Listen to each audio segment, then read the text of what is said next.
ಸದಾನಂದ ಗೌಡರು ಇದ್ದಾರೆ, ಅವ್ರ ಹತ್ರ ಕೇಳಿ. ನಾನೀಗ ನಮ್ಗೇನು ಅಂತಂದ್ರೆ, ನಾನು ಮುಂಚಿಂದಲೇ ಹೇಳಿದಂತೆ ಸಿದ್ಧಾಂತಕ್ಕಾಗಿ ಭಾರತೀಯ ಜನತಾ ಪಾರ್ಟಿ ನಾವು ಆರಿಸ್ಕೊಂಡವರು.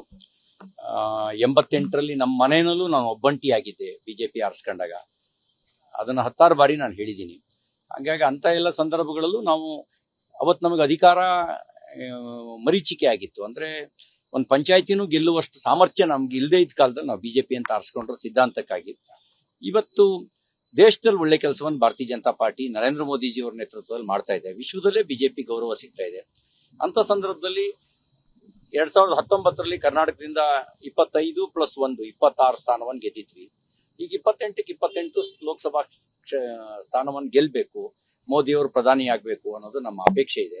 ಹಾಗಾಗಿ ವೈಯಕ್ತಿಕ ಆಸೆ ಆಕಾಂಕ್ಷೆಗಳನ್ನೆಲ್ಲವನ್ನು ಕೂಡ ಬದಿಗಿಟ್ಟು ದೇಶದ ಹಿತದೃಷ್ಟಿಯಿಂದ ಮೋದಿ ಪ್ರಧಾನಿ ಆಗ್ಬೇಕು ಅಂತ ಬಯಸ್ತೇನೆ. ವೈಯಕ್ತಿಕ ವಿಶ್ವಾಸದ ಮೇಲೆ ನೀವು ಬಂದಿರಾ ಅಥವಾ ಪಕ್ಷ ನಿಮ್ಗೆ ಕಳಿಸಿದ್ರೆ ಸರ್? ನಾನು ವೈಯಕ್ತಿಕ ವಿಶ್ವಾಸದ ಮೇಲೆ ಬಂದಿದ್ದೀನಿ. ರಾಜ್ಯಾಧ್ಯಕ್ಷರ ಜೊತೆಗೆ ನಾನು ಮಾತಾಡಿ ಹೇಳೇ ಬಂದಿದ್ದೀನಿ. ನಾನು ಈಶ್ವರಪ್ಪನವ್ರ ಜೊತೆನಲ್ಲಿ ಮಾತಾಡ್ತೀನಿ ಅಂತ ಹೇಳೇ ಬಂದಿದ್ದೀನಿ. ನನಗೂ ಅವರಿಗೂ ಈಶ್ವರಪ್ಪನವರಿಗೂ ಸುದೀರ್ಘ ಕಾಲದ ಸಂಬಂಧ. ಅವ್ರ ಕೆಳಗಡೆ ನಾನು ರಾಜ್ಯ ಪ್ರಧಾನ ಕಾರ್ಯದರ್ಶಿಯಾಗಿ ಕೆಲಸ ಮಾಡಿದ್ದೀನಿ. ನನಗೆ ಯೋಗ 5 ಜನ ರಾಜ್ಯಾಧ್ಯಕ್ಷರ ಜೊತೆಗೆ ಪ್ರಧಾನ ಕಾರ್ಯದರ್ಶಿಯಾಗಿ ಕೆಲಸ ಮಾಡುವಂತ ಅವಕಾಶ ನಂಗೆ ಸಿಕ್ಕಿತ್ತು. ಅವ್ರ ಕೆಳಗಡೆ ನಾನು ಕೆಲಸ ಮಾಡಿದ್ದೀನಿ. ಹಾಗಾಗಿ ಆ ಎಲ್ಲ ಸಂಬಂಧಗಳ ಆಧಾರದಲ್ಲಿ ಆ ಸಂಬಂಧಗಳನ್ನು ಇಟ್ಕೊಂಡೇನೆ, ಪಕ್ಷದ ಹಿತವನ್ನು ಗಮನದಲ್ಲಿ ಇಟ್ಕೊಂಡೇನೆ ಬಂದಿದ್ದೇನೆ. ಬಹಳ ನಿರೀಕ್ಷೆ ಇಟ್ಕೊಂಡಿದ್ರು ಲೋಕಸಭೆ ಟಿಕೆಟ್ ತಮ್ಮ ಮಗನಿಗೆ ಸಿಗುತ್ತೆ. ನಾನು ಆ ವಿಷಯಗಳನ್ನು ಈಗ ವಿಶ್ಲೇಷಣೆ ಮಾಡಕ್ಕೆ ನಾನು ಬಯಸೋದಿಲ್ಲ. ಒಮ್ಮೆ ಸಮಯ ಸರಿದು ಹೋದ ಮೇಲೆ ನಾವು ಮುಂದಿನ ಯೋಚನೆ ಮಾಡಬೇಕು.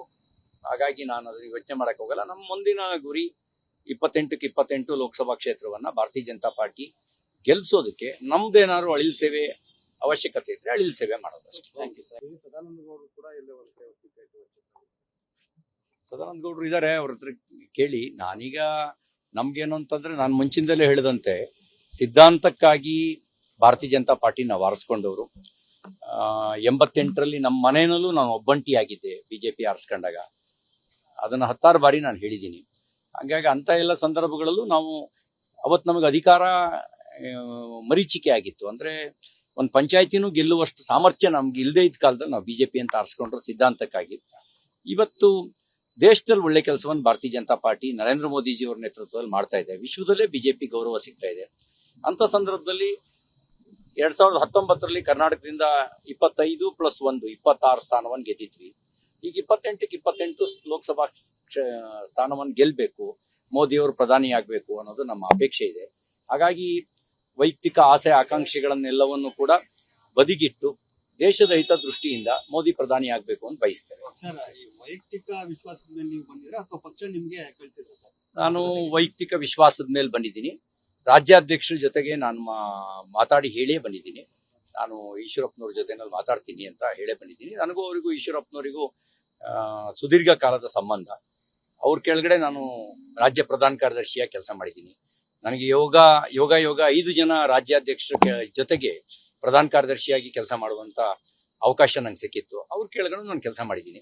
ಹಾಗಾಗಿ ಆ ಎಲ್ಲ ಸಂಬಂಧಗಳ ಆಧಾರದಲ್ಲಿ ಆ ಸಂಬಂಧಗಳನ್ನು ಇಟ್ಕೊಂಡೇನೆ, ಪಕ್ಷದ ಹಿತವನ್ನು ಗಮನದಲ್ಲಿ ಇಟ್ಕೊಂಡೇನೆ ಬಂದಿದ್ದೇನೆ. ಬಹಳ ನಿರೀಕ್ಷೆ ಇಟ್ಕೊಂಡಿದ್ರು ಲೋಕಸಭೆ ಟಿಕೆಟ್ ತಮ್ಮ ಮಗನಿಗೆ ಸಿಗುತ್ತೆ. ನಾನು ಆ ವಿಷಯಗಳನ್ನು ಈಗ ವಿಶ್ಲೇಷಣೆ ಮಾಡಕ್ಕೆ ನಾನು ಬಯಸೋದಿಲ್ಲ.